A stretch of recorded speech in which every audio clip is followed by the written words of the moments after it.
એક મહત્વપૂર્ણ સમાચાર સામે આવી રહ્યા છે, તેના પર નજર કરી લઈએ. અમદાવાદના ઇન્દિરા બ્રિજ પાસે આત્રે એલિગન્સ બિલ્ડિંગમાં લાગેલી આગ કાબૂમાં આવી ચૂકી છે. જીવ બચાવવા એક મહિલાએ કૂદકો માર્યો હતો. 5મા માળેથી છલાંગ મારતી મહિલાનો વિડીયો સામે આવ્યો છે. મહિલાએ જીવ બચાવવા છલાંગ મારી હતી.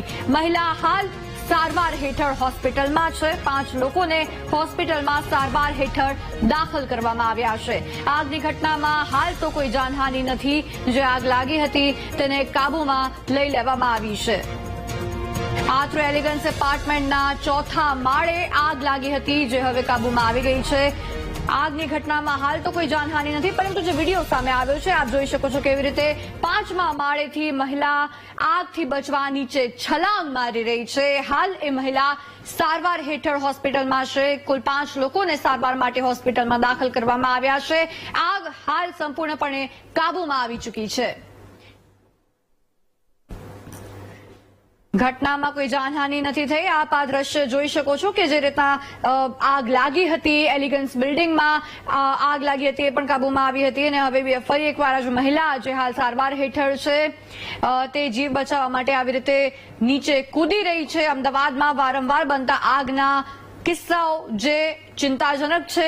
એક તો ગરમી, ઉનાળો હોય જેના કારણે આગ લાગવાના કિસ્સા પણ વધી જતા હોય છે. અને ફરી એકવાર અમદાવાદમાં જ્યારે આગ લાગવાની આ ઘટના સામે આવી છે ત્યારે ફાયર વિભાગ પણ દોડતું થયું હતું. હાલ તો આગ કાબૂમાં લઈ લેવામાં આવી છે. ઘટનામાં કોઈ જાનહાનિ નથી થઈ, પરંતુ જે આ દ્રશ્ય આપણે જોઈ શકીએ છીએ કે જીવ બચાવવા માટે 5મા માળેથી મહિલાએ છલાંગ લગાવી હતી. અલકા બ્રહ્મભટ્ટ મારું નામ છે.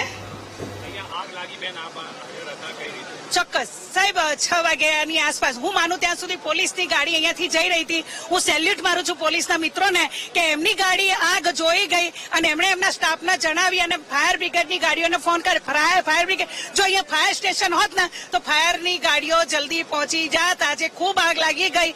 દુઃખની વાત છે, 1 કલાક પછી ગાડી પહોંચી જઈ. ત્યાં સુધી તો ખૂબ મોડું થઈ ગયું હતું. સાથે સાથે એમની ફાયરની ગાડીઓ જે આવી એમાં સીડી પણ સાહેબ છેક 4થા માળ સુધી પહોંચે એવી નથી. તો બહેનોને ઉતારવામાં અને અમને ઉપર જવામાં ખૂબ જ તકલીફ પડી છે. અને બધા નીચે પડતું મૂક્યું છે સાહેબ. નીચે ગાદલા એકદમ કેવી રીતે લાવવા તો નીચે જમીનમાં પડતો મૂક્યો છે. 22 જણને હોસ્પિટલમાં લઈ ગયા છે. જ્યારે મ્યુનિસિપલ કોર્પોરેશન જોડે જો સગવડ હોત ને તો હોનારત ઓછી થઈ જાત. હું માનું ત્યાં સુધી સાહેબ.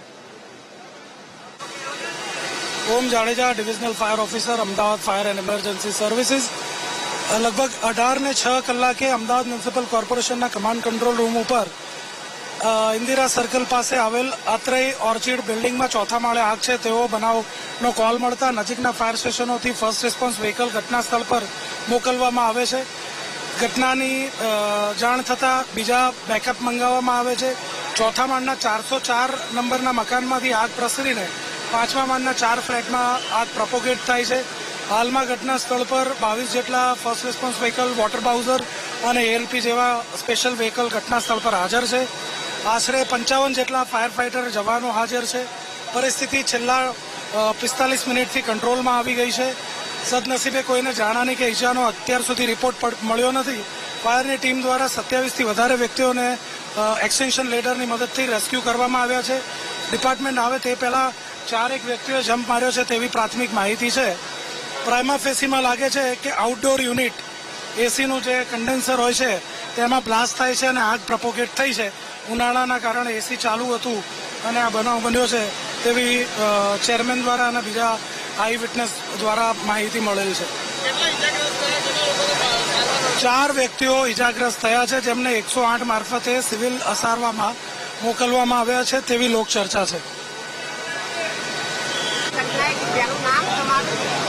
Jayesh Khadia, additional chief fire officer, Ahmedabad fire and emergency service.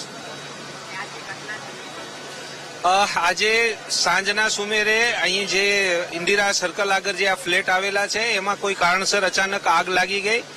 આગ ઉપરના 2 માળની અંદર બધી બાજુ ફેલાઈ ગઈ હતી, જેથી કરીને અમે બધી બાજુથી ગાડીઓ બોલાવી, લાઈનો ખોલી, ચારે બાજુથી પાણીનો મારો કરી અને સંપૂર્ણપણે આગ બુઝાવી દીધેલી છે. જે માણસો ફસાયેલા હતા જે ફ્લેટની અંદર ત્યાં હાઇડ્રોલિક પ્લેટફોર્મ અને એક્સટેન્શન લેડર દ્વારા માણસોને ઉતારી લીધેલા છે સહી સલામત. નુકસાનની એની હાલમાં કોઈ વિગત છે નહીં. જ્યારે વિગત મળશે ત્યારે આપને ચોક્કસ જણાવવામાં આવશે.